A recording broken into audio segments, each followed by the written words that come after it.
నమస్తే అండి. సహజంగా సముద్రంలోనికి వేటకెళ్ళేటటువంటి జాలర్లు ఏం చేస్తారు? తిమింగలాన్ని పట్టుకోవటానికి వెళ్తారు. వెళ్ళేటప్పుడు ట్రయల్ బేస్లో చిన్న చిన్న చేపలను పట్టుకుంటారు. చేపలను పెట్టుకొని వాటి సంగతి చూస్తారు ముందు. ఆ తరువాత పెద్దవాటి దానికి వెళ్తారు, తిమింగలం దగ్గరికి వెళ్తారు. అదే మాదిరిగా ఇప్పుడు వైఎస్ఆర్ కాంగ్రెస్ పార్టీని రాజకీయంగా ఖాళీ చేసేయాలి, జగన్మోహన్ రెడ్డి గారిని ఒంటరి చేసేయాలి, అట్లాగా జగన్కి ఆఖరికి ఇంకా విసుగు వేసారి రాజకీయం నుంచి తప్పుకోవాలి అనుకుని రాజకీయ సన్యాసం తీసుకుంటే ఇంకా తెలుగుదేశం పార్టీకి తిరుగులేదు, శాశ్వతంగా అధికారంలో ఉండొచ్చు, ఎదురు తిరిగేవారు ఉండరు. ఇంకెలాగో పవన్ కళ్యాణ్ గారు జనసేన 15 ఏళ్ళు ఇంకా చంద్రబాబు గారితో ఉంటామని, బాబు గారి దగ్గర శిష్యరికం చేస్తామని చెప్పేసి ఆయన చేస్తున్నటువంటిది బాబు గారి దగ్గర నేర్చుకోవాలి, ఆయన అనుభవం తనకు కావాలి. అలాగే సంపద సృష్టి కూడా ఎలాగ బాబు గారు చేస్తారో అనేది కూడా ఆయన నేర్చుకుంటారు.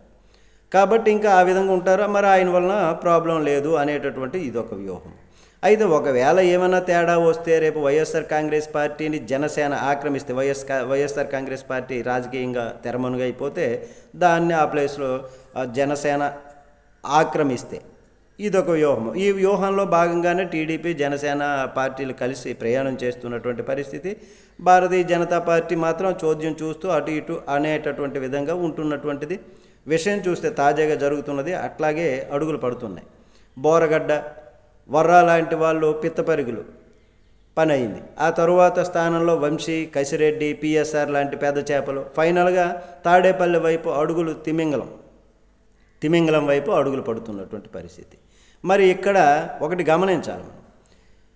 జగన్మోహన్ రెడ్డి గారికి వైఎస్ఆర్ కాంగ్రెస్ పార్టీకి 11 సీట్లు అసెంబ్లీ స్థానాలు వచ్చినటువంటిది భారీ ఘోరమైనటువంటి వాటం చెప్పుకోవచ్చు. కానీ 40% ఓట్ బ్యాంక్ షేరింగ్ ఉంది. ఈ ఓట్ బ్యాంక్ షేరింగు తరువాత ఎన్నికలు వచ్చేటప్పటికి అది 2027లో రావచ్చు, లేదా 2029లో రావచ్చు. వచ్చేటప్పటికి ఇది ఎంతవరకు వెళ్ళిపోతుందో ఊహించండి ఒకసారి.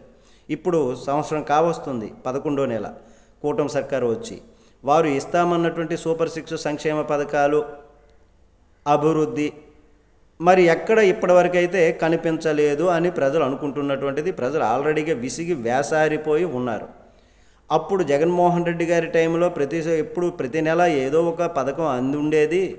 ఇప్పుడు అవి లేకుండా అయిపోయాం, మన తాలూకా నోటి దగ్గర కూడి మనమే తన్నుకున్నాము అనేటటువంటి ప్రస్తావన ఎక్కడికక్కడ విలేజ్ల్లో తిరగండి చూస్తే తెలుస్తుంది.